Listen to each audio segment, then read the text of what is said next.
फुफा जी ने ना जिंदगी अजाब की हुई है। तो और क्या, मेरी भी जिंदगी ना अजाब बना के रखी हुई है। कभी कुछ लेने जाओ, कभी कुछ लेने जाओ। अभी इनका बंदोबस्त करती हूँ। अल्लाह करे इनसे कोई ऐसी गलती हो ना कि अम्मी को बता के इनको घर से बाहर निकाल दें।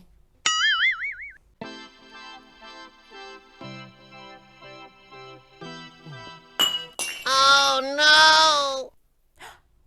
वो देखो उन्होंने अम्मी के जहेज का कप तोड़ दिया। ये तो अम्मी का फेवरेट कप है। अम्मी अम्मी! अम्मी अम्मी! क्या हुआ है? क्या हुआ है फूफा जी? कुछ नहीं, कुछ नहीं। अम्मी आपका जहेज का कप तोड़ दिया। तोड़ दिया। किसने? कब से समझा रहा था, लड़ते लड़ते दोनों ने कप तोड़ दिया। तुम लोग लड़ाई से बाज नहीं आओगे? ठहर जाओ, तुम्हें नहीं छोड़ना मैं।